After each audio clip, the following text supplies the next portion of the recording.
Do you believe in magic? What if your emotions were the key to unlocking a life filled with hope and possibility?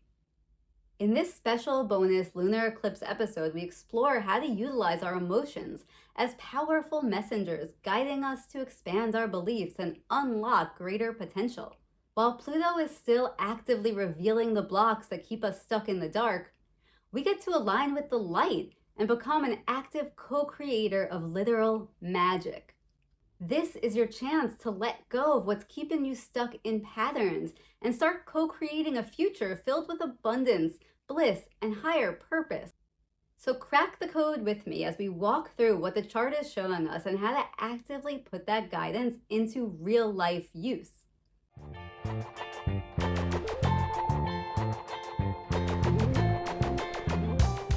So this episode is going to have a bit of a different vibe to it. After I completed the last episode on the lunar eclipse, I had a bit of an epiphany.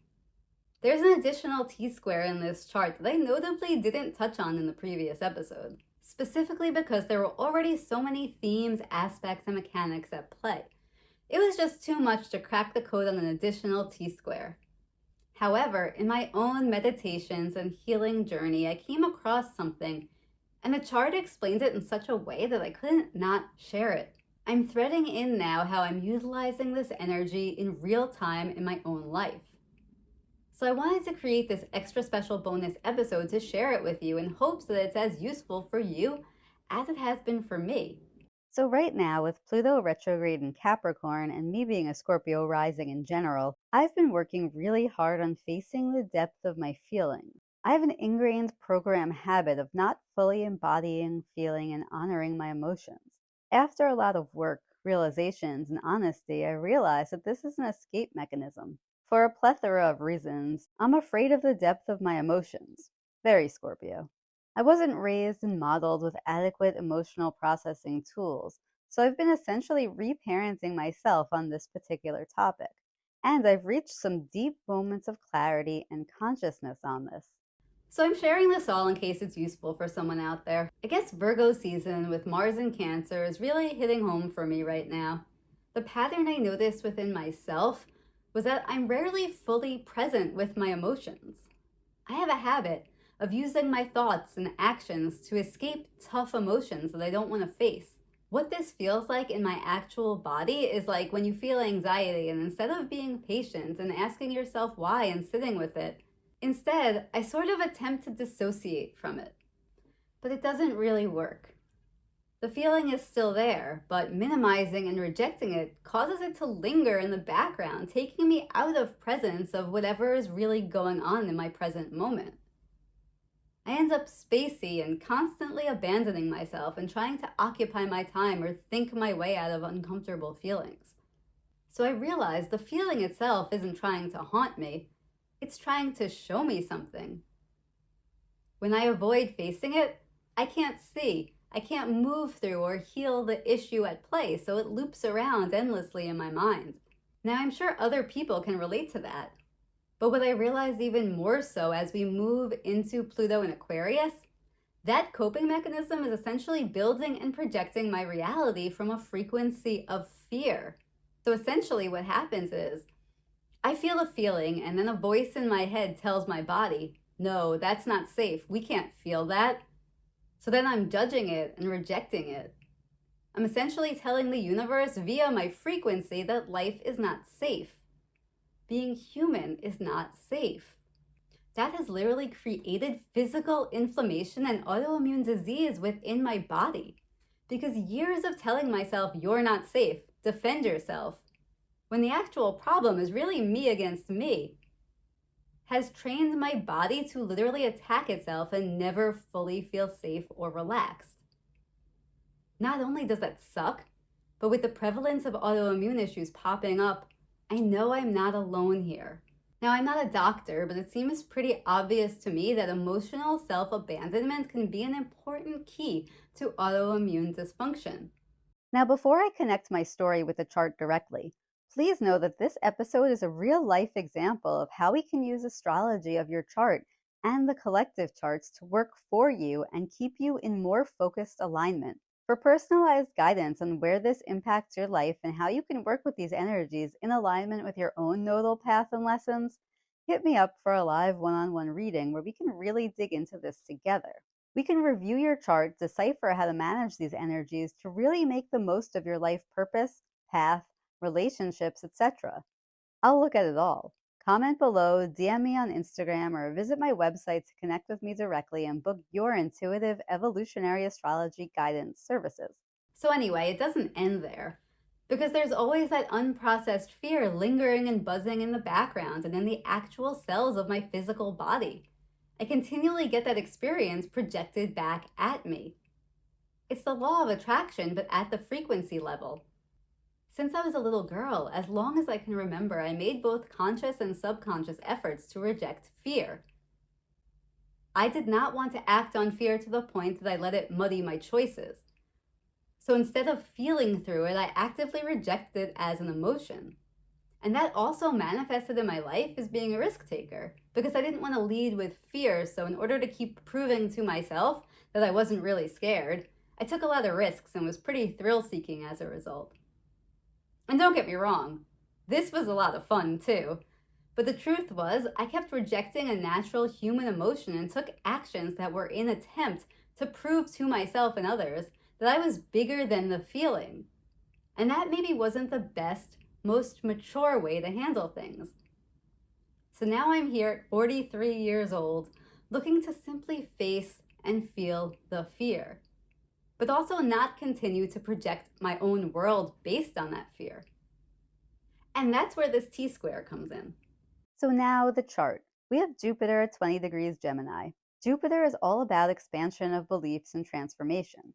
I feel like it can be used as a tool for our nodal path in that it assists us in using our gifts for our own growth and expansion. Gemini is the thinker of the zodiac. It's interested in everything and thrives on curiosity, endlessly seeking more information and greater understanding. So as we've been talking a lot about that during this transit, Jupiter is at work here, especially at the Moon degree.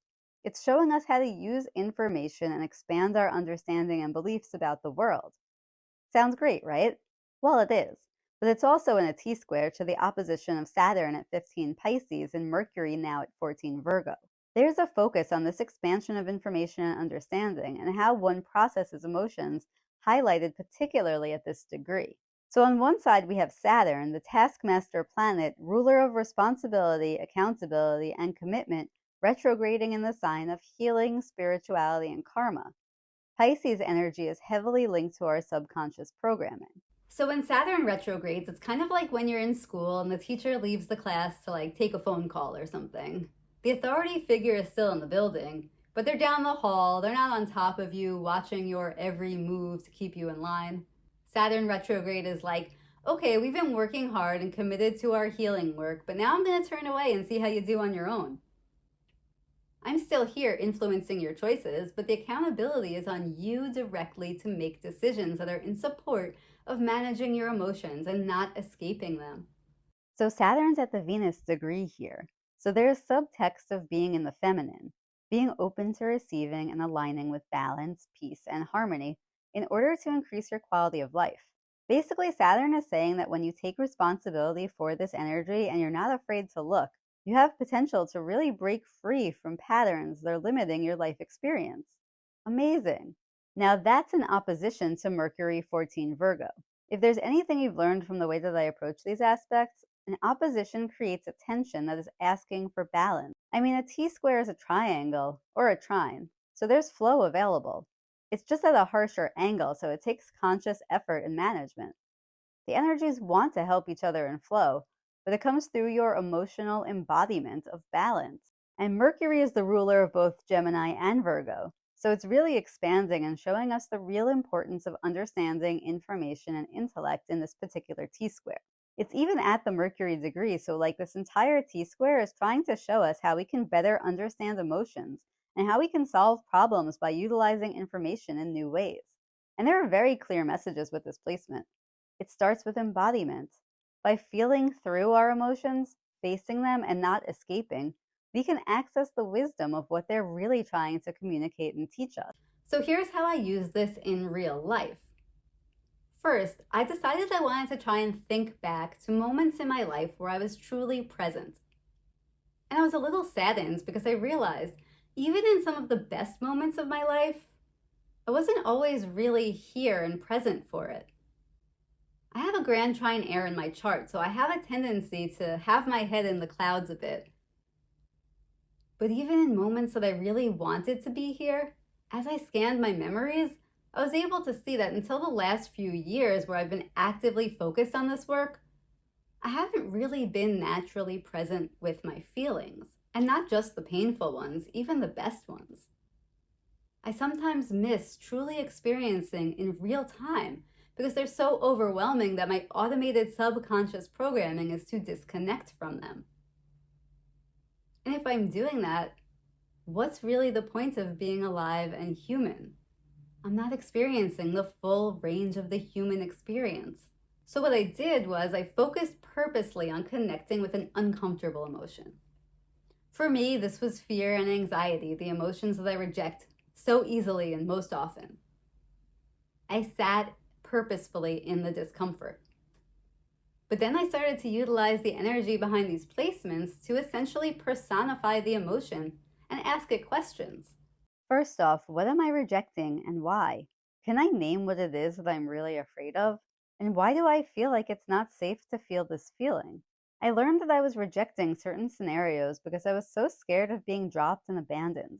The real life example I use is that I can easily get myself into an emotional fear pattern tailspin over money and lack mentality. When I don't have money, I go into survival mode and all of my thoughts and actions become prioritized on making money. I chase it. And remember, when you feel like you have to chase something, that means you think that something is up ahead, actually running away from you and rejecting you. Meanwhile, when I do have money, it's not like I'm relaxed and nonchalant about it. Even though I'm far from the best money manager out there, when I do have it, I am constantly scared to spend it, judging myself over my spending and constantly feeling like I need to chase more and more to replace it. And that is such wounded masculine mentality. In this moment of this process, Pluto is actively helping me let that shit go because that is so outdated and is not the frequency I want to align and build new worlds from. But in reality, it's the frequency that I've been projecting from. So I sat with it. And now I'm choosing to consciously utilize my thoughts and understanding to work with those emotions of fear rather than having them be my escape route. If I'm scared of not having enough and it throws me into my survival fears, when I look into my history, the reality is the universe has never actually dropped me. My survival fears aren't linked to my current reality. They're triggers of past lives, karma, and subconscious societal programs, stories I've been fed to keep me looped into the control system. So what if, instead of continuing the cycle and rejecting the fear, only to actually have it buzzing subconsciously in the background and manifesting that vibrational frequency? What if I utilized Jupiter and Gemini instead to expand my understanding and beliefs? And what if I matched them to the reality that I actually desire to create? Because essentially, my fear of being abandoned by the universe is a polarized view and understanding. So what's the release of that? Well, present in this T-square, we have commitment to healing these patterns with Saturn and utilizing information for more embodiment, not less, ultimately for problem solving. And if we look across the chart to the opposite side of the pressure point, Jupiter 20 Gemini, we end up at 20, the moon degree of Sagittarius. Sagittarius is the mutable philosopher of the zodiac. And by absolutely no coincidence, it's ruled by Jupiter. So the Jupiter placement itself gets relief from the pressure of the opposition by doubling down on expanding the belief in hope and possibility of Sagittarius. That is literally the answer. So going back to my real life example and how I put this into action, I feel the survival and abandonment fear triggered by the money and the lack mentality. If I deny the emotion, it sets off the subconscious pattern loop of fear. But we don't want to do that anymore. Saturn is making it increasingly uncomfortable to continue reacting that way. And what has happened every time my survival and abandonment fears were at their peak in this lifetime? Did I die? Did the universe drop me? Clearly no, because I'm still here making this video. So if I utilize my intellect and understanding, what's the flip side of fear of being dropped by the universe? What's the other side of the coin? The answer is magic. Situations coming into the experience out of nowhere. Magic. The things people pray for, whether big or small, that's literally the flip side of this fear. That's what's on offer here. It's Jupiter. It's belief. So now, what if when I feel this fear, I stop and I acknowledge it? I ask myself, okay, what is it I'm really scared of? Disappointment? Being dropped? Okay, then I get to lean into Mars in Cancer and take action around offering myself empathy and compassion and self-care. I can say to myself, okay, that's a reasonable feeling given your karmic history. But in this life, does it match to the experiences we've had? No?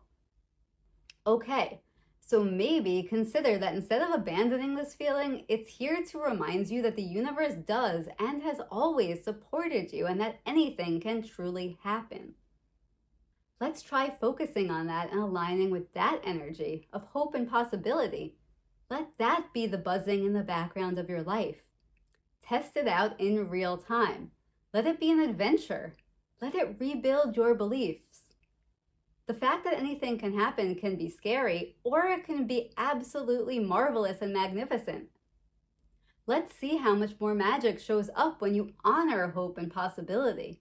Because the emotions aren't here to hurt us or haunt us. Pluto doesn't want us stuck in worry and worshiping the problem. The biggest lesson that we get in Gemini is that of polarities, two sides to everything. And there are polarities to all emotions as well. Even your biggest heartbreak came because of your ability to love bigger than you ever have before. Would you give up bliss because you're afraid of its polarity, pain? I sure hope not. The lesson here is Jupiter. It's expansion. Jupiter sextiles Chiron in Aries. This is an expression of our healing capacity, empowerment, and passion. It's meant to open us up and take action on our hearts, not close our hearts off out of fear. So in this lunar eclipse portal, remember to face your feelings. They are messengers. They want to expand your belief and understanding about life itself. They want you to get more curious and explore the blocks that Pluto is showing you. There is always hope and possibility. And when we align with that energy, rather than only focusing on rejecting the dark, more uncomfortable side of the emotion, we begin to project and build worlds that reflect that magic. We become more active co-creators of our reality. It becomes within our power to activate the frequency of possibility and build and create the future-forward vision for a better collective reality. Pluto in Capricorn is teaching us to let go of our grip to the darkness and learn how we are also accountable for bringing light to it, so that we can start living in a higher quality of life, enjoying the abundant nature of Earth, and passionately following our bliss. Now is the time, so don't fight it. Let it flow, 'cause it won't stop. Thank you so much for joining me today and watching this episode and trusting my guidance. As part of my mission to follow my bliss and concurrently be of service to others, I'd love to help you crack the code of your own astrological chart and uncover the hidden guidance within it. Whether you're interested in live readings, written analysis, or even personalized videos like this one tailored to your specific chart, I'm here to support your journey. Stay connected with me by subscribing here on YouTube and give me a follow on Instagram for regular cosmic insights and content. Plus, check out my website for some fun, customizable astro merch and gifts to rep your unique astrological code. And remember, let it flow, because it won't stop.